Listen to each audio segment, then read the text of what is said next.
Welcome to Bookish. I'm Kofi. I'm here with I'm my Laura. pals and Sylvia. Sylvia. Laura introduced herself, and Sylvia just waited for the I introduction. know that threw me off a bit. I was like, "Are we introducing ourselves now?" or I didn't know what we're doing. Yeah, it's okay. All right. It's a casual book club, so there are no real rules here.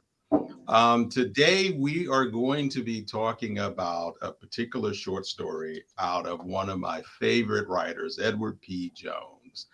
Edward P. Jones won the 2003 Pulitzer Prize for fiction for his novel, The Known World. But in 1992, his first book was a collection of short stories centering around African American working class in Washington, D.C., where he was born. And that book was called Lost in the City. He also wrote another book of collection short stories that came out in 2006. And I believe it was a finalist for the PEN/Faulkner Award. So one of the things about my introduction into Edward P. Jones was while I was in undergrad at the University of District of Columbia. I was in I think it was English 212. It was a professor named Fraser O'Leary. And that's significant because Fraser O'Leary was, and I think he may still be, but I'm not 100% sure, a teacher at Cardozo, which is a high school in Washington, D.C. It's also the same high school that Edward P. Jones graduated from. Professor Leary took our class to actually hear him and hear Jones at a reading. And, I got a chance to ask him a question that I ask a lot of writers that I meet, what's the secret to becoming a good writer? And as he was signing my book, he made it out to me and he said, the only rule is to read and write and read and write. Good luck, Edward P. Jones, 10/18/1994. So it's really, it was my first real introduction into a collection of interconnected stories. This spearheaded my reading of James Allen McPherson's Elbow Room and many other stories afterwards. And so the story we're going to talk about is, I believe, the fourth story out of Lost in the City. No, it's actually the second story out of Lost in the City. And it's called The First Day. And the thing that really, really resonated with me on this story was the first sentence. And I wanted to read the first sentence. The opening paragraph has a lot in it. And it was this first sentence. And there were a couple other sentences when I remember reading it the first time that really, really struck me. And again, it's called The First Day. On an otherwise unremarkable September morning, long before I learned to be ashamed of my mother, she takes my hand and we set off down the Jersey Avenue to begin my very first day of school. And it's the part where it says, long before I learned to be ashamed of my mother, that stands out for obvious reasons. And there's another sentence within this paragraph that she's talking about how her mom has worked really hard to get her primed and proper. And she says, behind my ears, my mother, to stop my whining, has dabbed the stingiest bit of her gardenia perfume, the last present my father gave her before he disappeared into memory. And then this last sentence, and this is all in the first paragraph. My shoes were my greatest joy, black patent leather miracles. And when one is nicked at the toe later that morning in class, my heart will break. You get so much of a list in the actual story, but you also get these real foreshadowing moments. You already know she's going to be ashamed of her mom. She's going to learn to be ashamed of her mom. And you don't know what that means until you literally go on this journey with her on her first day of school. And, I remember what it was like going on the first day of school with my mom holding my hand, taking me and my sister to school and having to fill out those forms and those papers and locations or where you're from, any kind of financial information and all of that. And so it was a story that resonates with me much in the same way as The Faithful resonates with me from James Allen McPherson, or A Good Man is Hard to Find by Flannery O'Connor. Like some of those stories just have such emotion and weight into them, and humor nonetheless. But this one was a little bit different. So yeah, I was really excited when Laura asked, "Hey, let's do a short story," and I got the perfect one. Yeah, you thought of it right away when I mentioned it. So I was like, oh, well, that's the story then. Yeah. So what were some of your impressions? I could say what we text about, but to sort of pull back the curtain.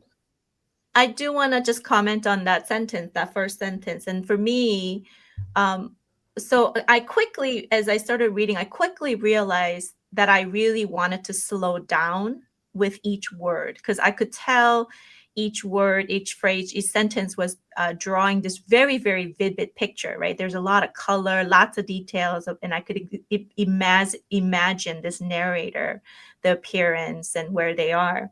But for me, in that first sentence, when she says, long before I learned to be ashamed.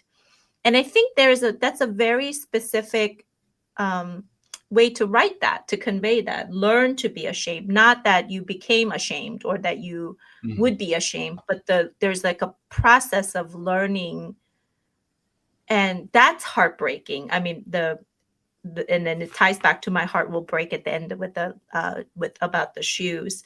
But I kept hanging on to that word, like learned to be ashamed. Yes.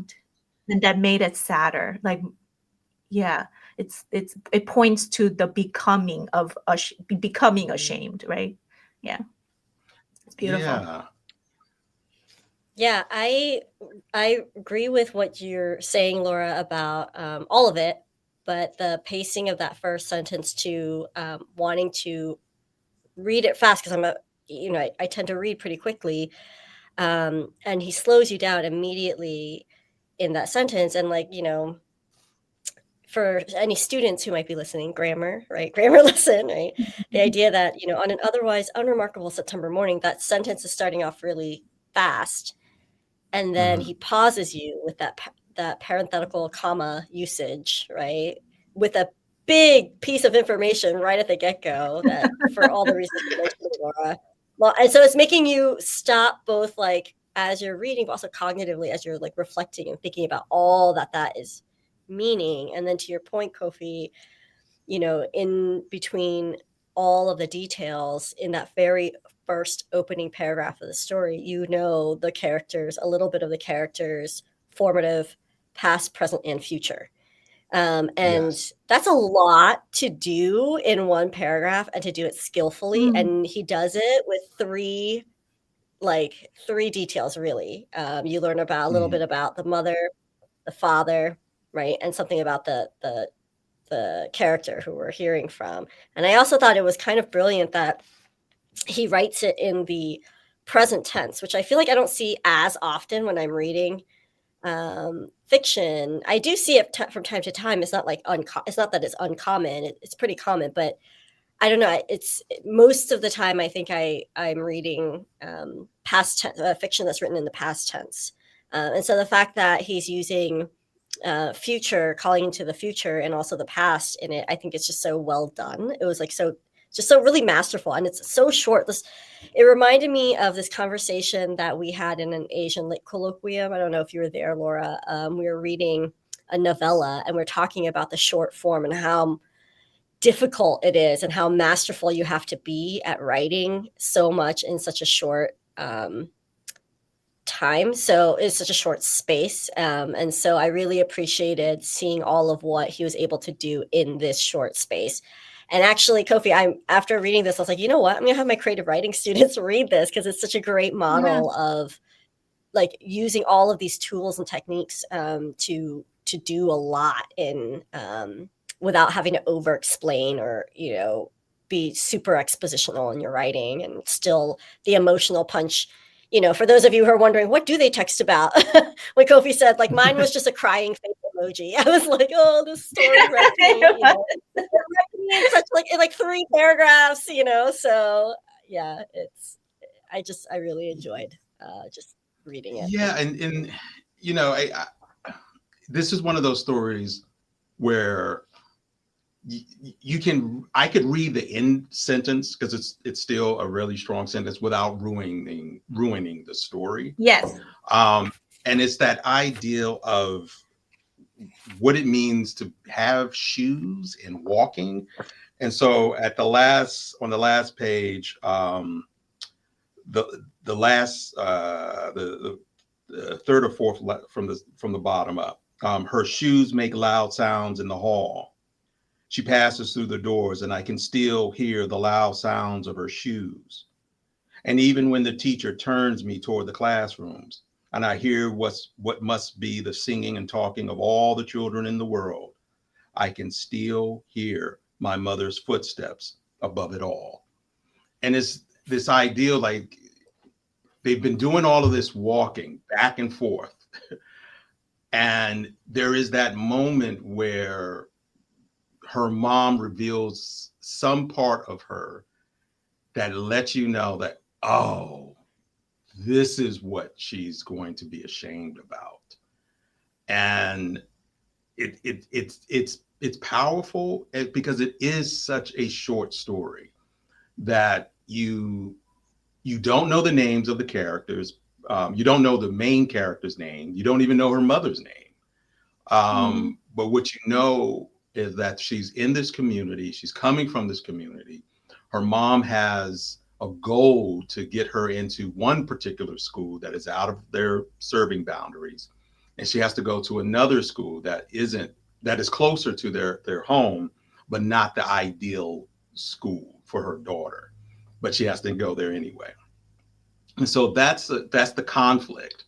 But then you have that climactic moment where she's engaging another parent, and there's this reveal. There's the look that she gives the daughter that is unfamiliar.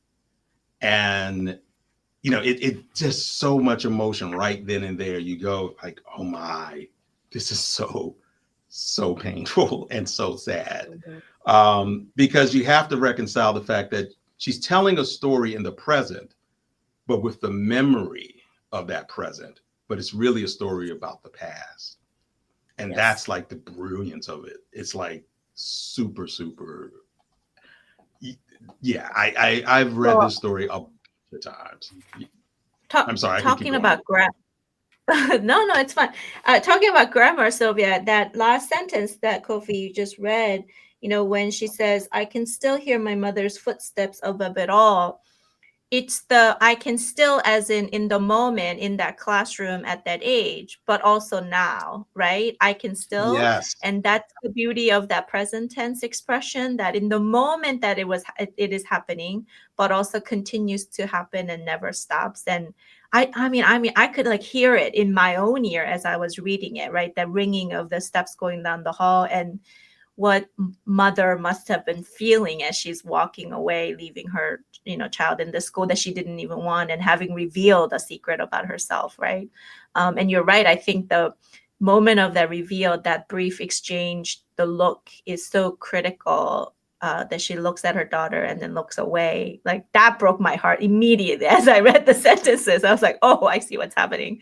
Yeah. Oh, it's so good. It's so good.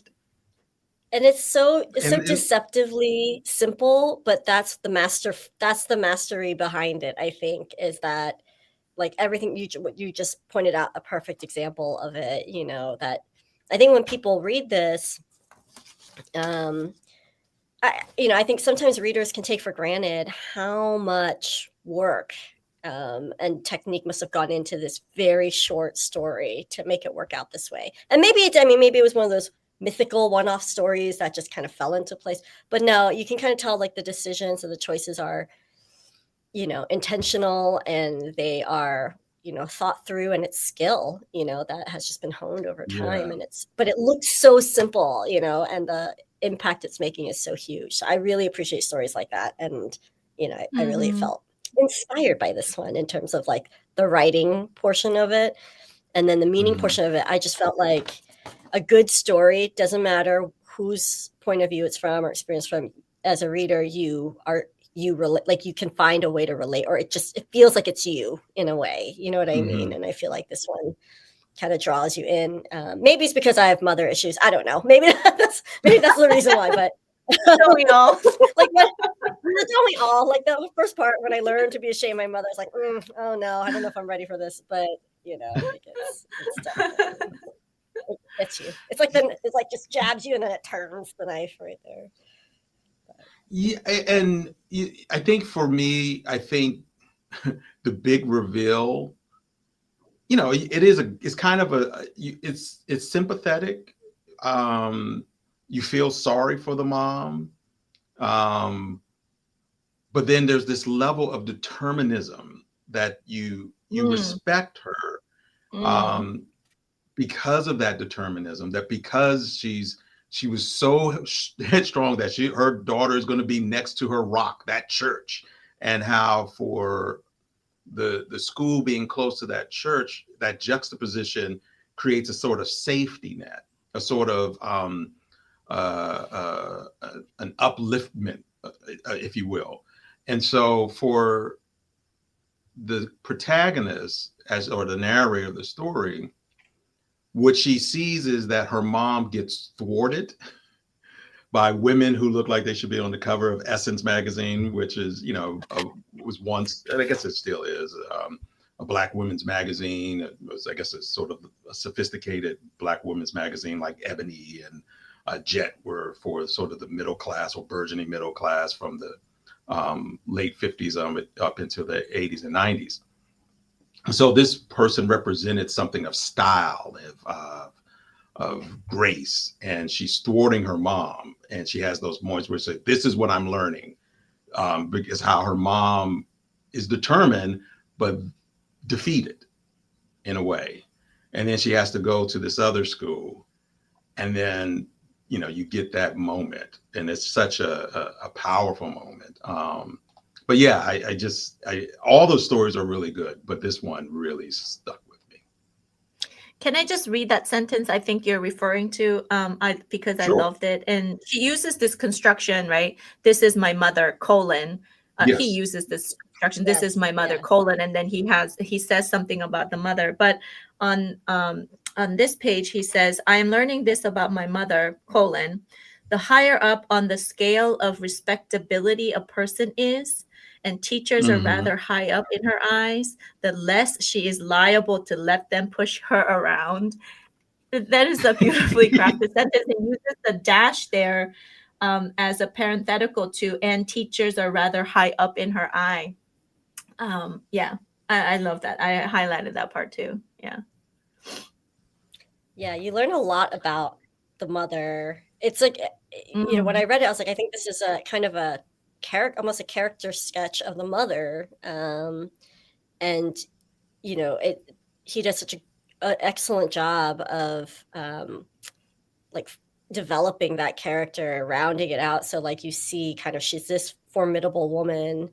Kofi, I really like that word you use, like with determinism. And yet, she has this thing, like I guess a weakness, if you want to call it that, that you learn about her. And then the way that the daughter is describing her is almost like with awe, a little bit of fear, and Hmm. you can kind of get that tinge of shame coming in. Hmm. Like in the way that, like in the sentence that Laura mentioned too, the fact that the mom knows that this school is outside of her boundary, yet she shows up anyways, with her daughter, determined that her daughter will go there, and having, like, kind of causing a scene and things like that.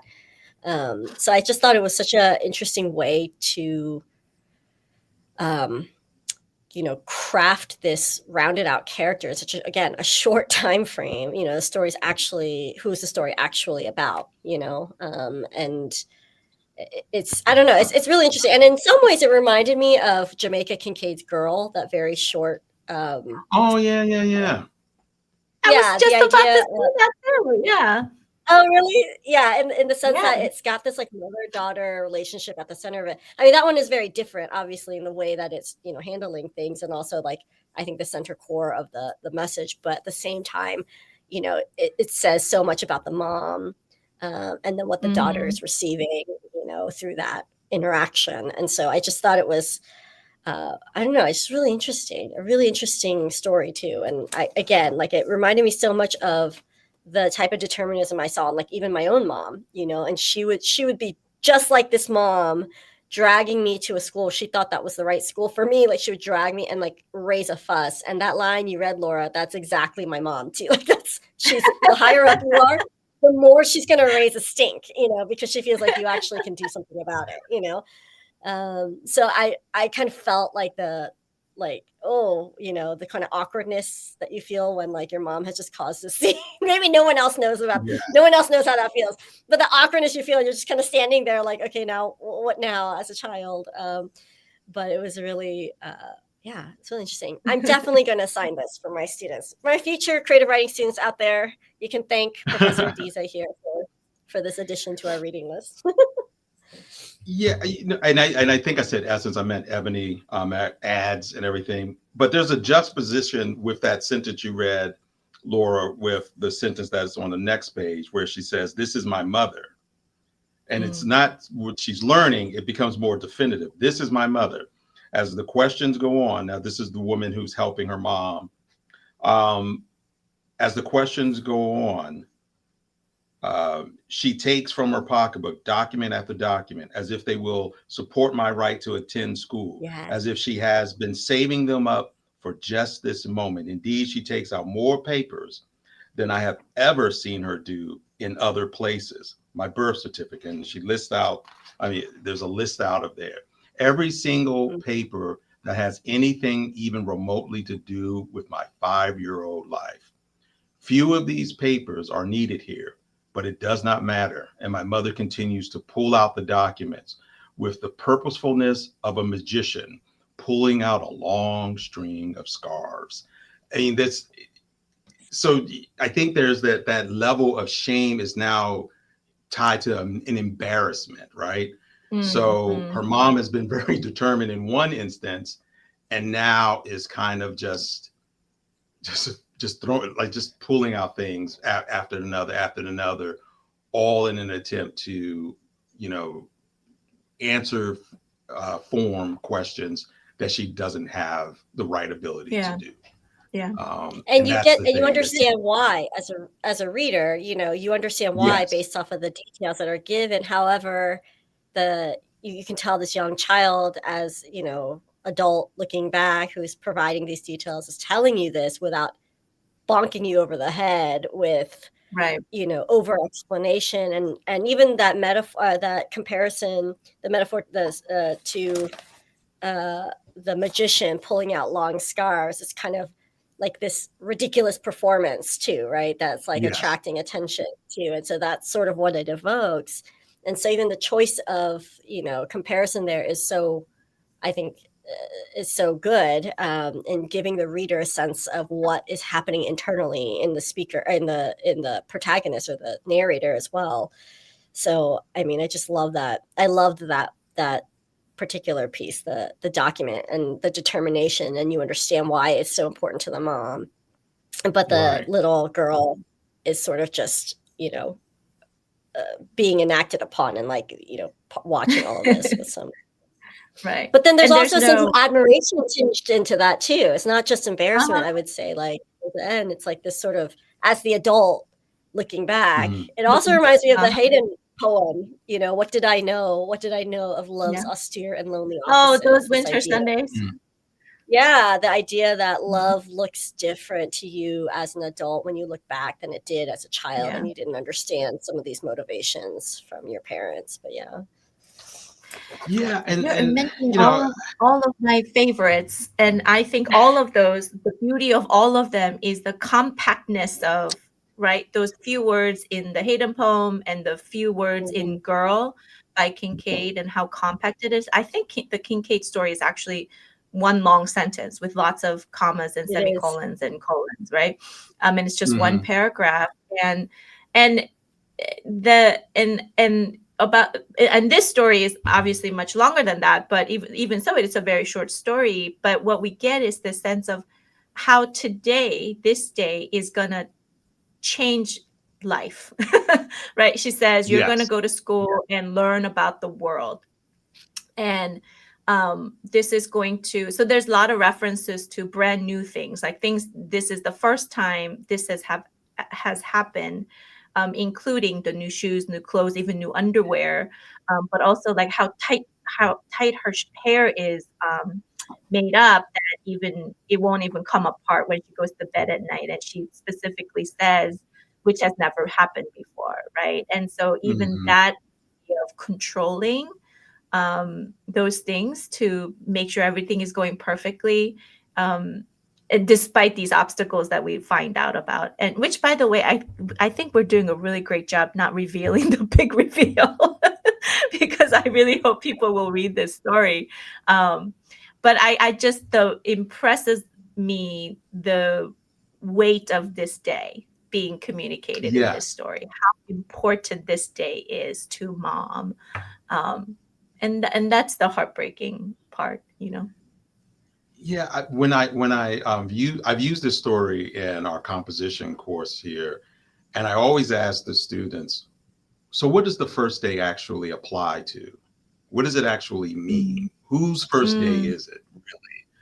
And mm, what is being revealed on that first day? You know, is it really about the education, or is it about the idea of education?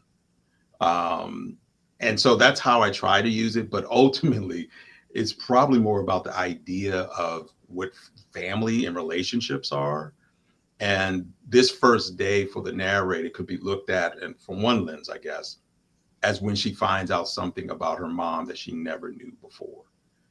And mm, that, what she learns, we never really know how it plays out in the future. But what we do know is that um, the significance of that day is still lingering, because that's the footsteps that is above it all. Yes.